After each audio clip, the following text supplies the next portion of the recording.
Son of a bitch. Lost my face camera. Have to figure out how to put that back on. Camera, there it is. Hey, there's my ugly puss. Well, gotta go over this. This is another exciting, uh,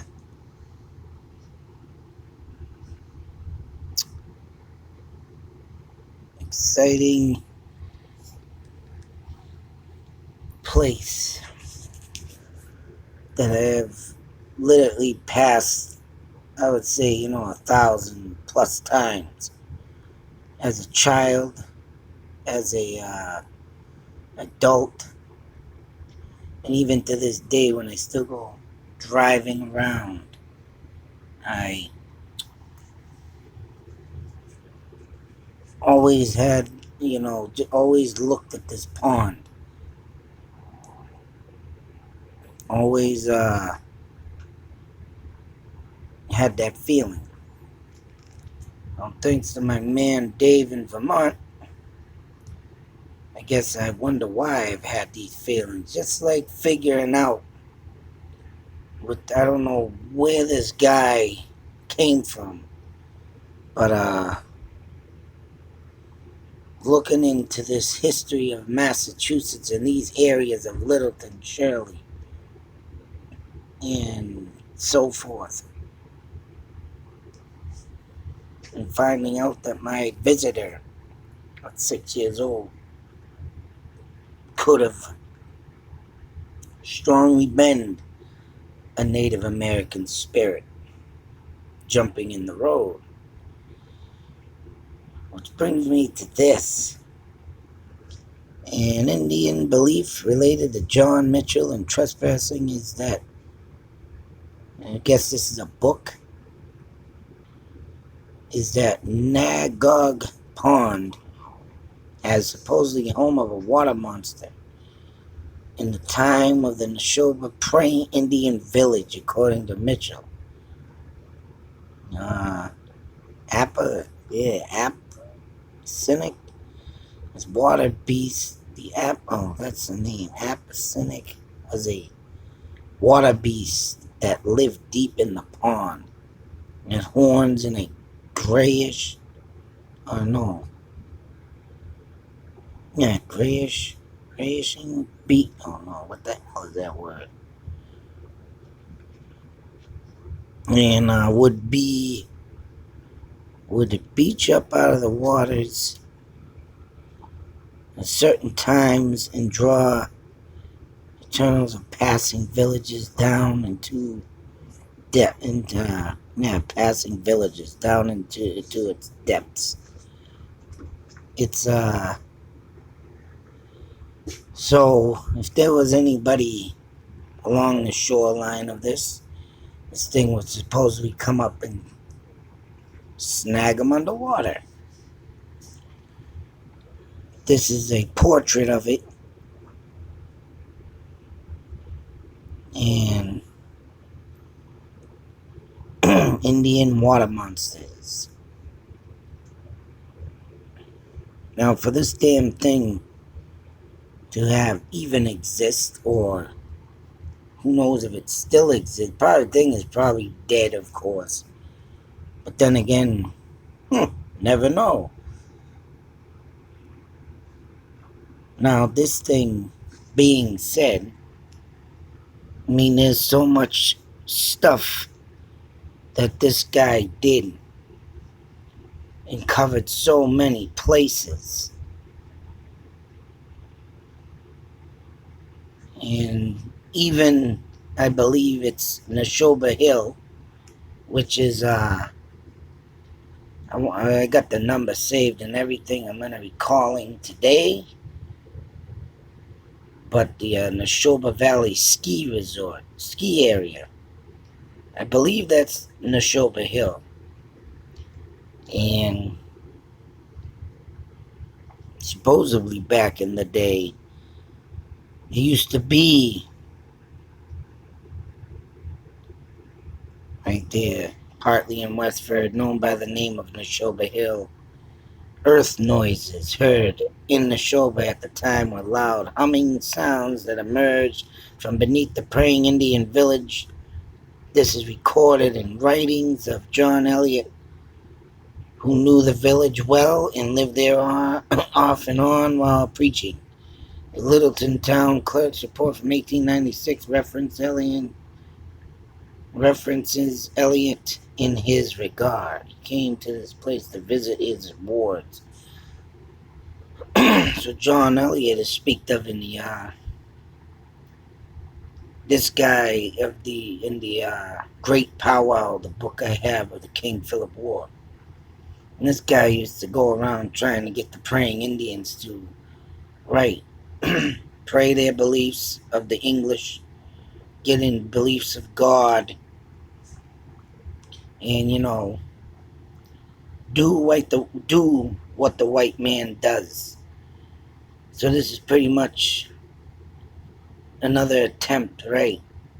Or a attempt to get the Indians to believe the white man in their religions and beliefs.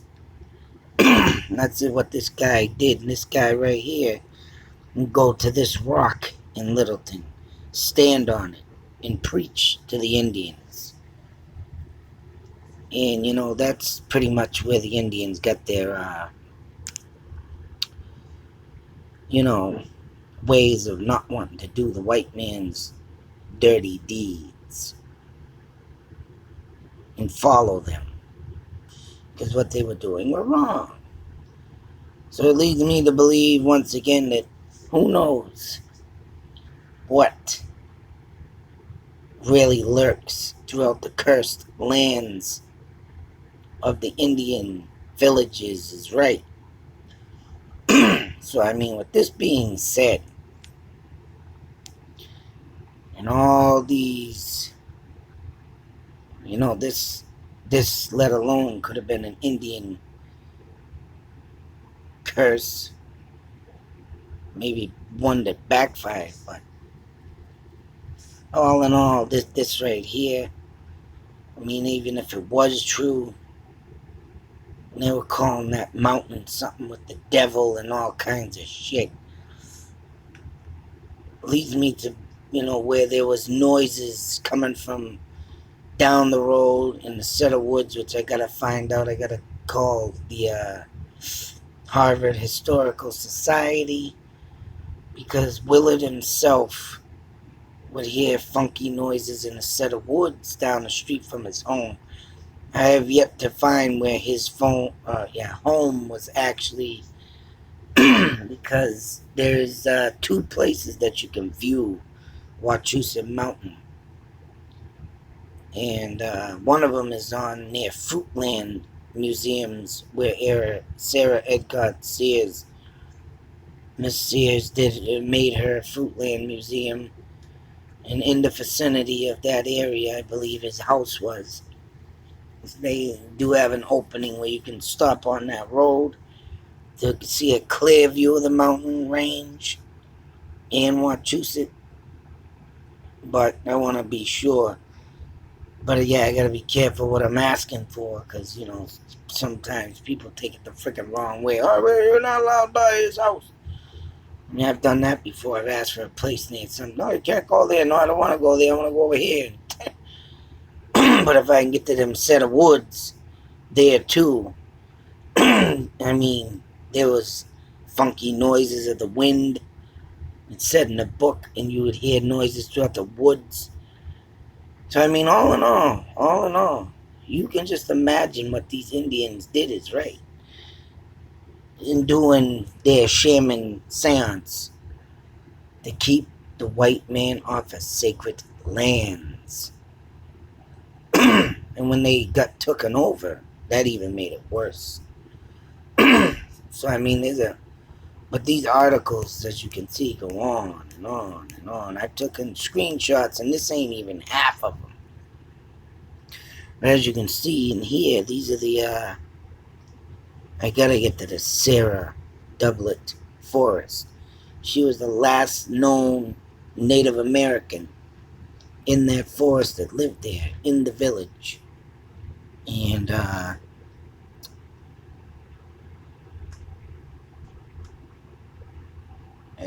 what was it? Yeah, that lived there before I think she sold it to the white man.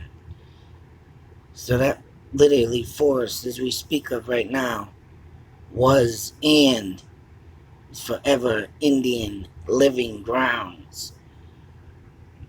And they speak of Snake Hill, Balance Rock, and Air, which and Snake Hill Road. I can just imagine what's over there, because over there, that's where the Air Witch lived. And there is, and my father had literally found out Indians that lived throughout that long lake, a long pond, which they have a long pond also in near the ski area, Westford, Littleton. But Balance Rock, what was it? Here, what more was it? Snake Hill Rock, Balance Rock on Snake Hill, and then you have Balance Rock in Harvard. And this guy went with these people here. There's one with Gary Boston and, you know, the other guy's Jim Moore. So, I mean, this guy goes on and on and on. There's a lot of locations, boy. A lot of locations in Littleton that are coming up now.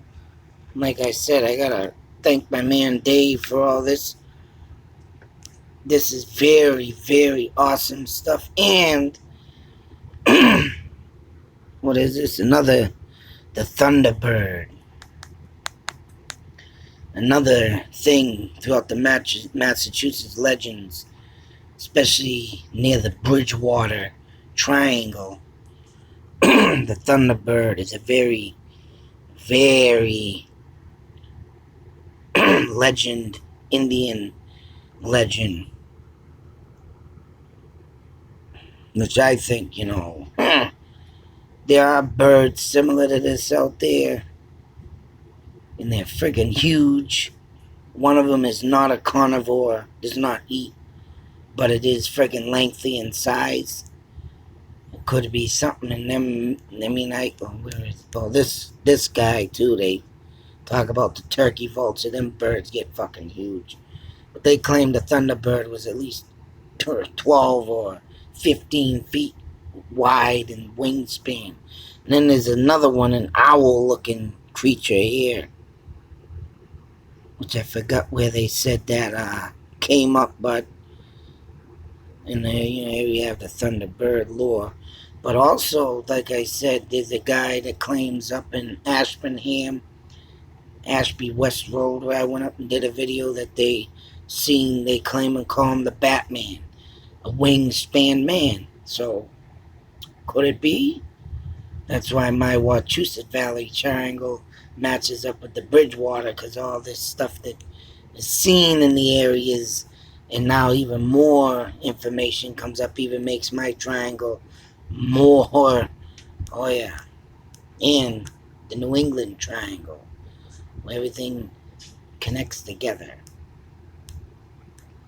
And I just had to go over this. I'm going to see if I can get out there today and stop at the Nagog pond and give you a visual of what that looks like.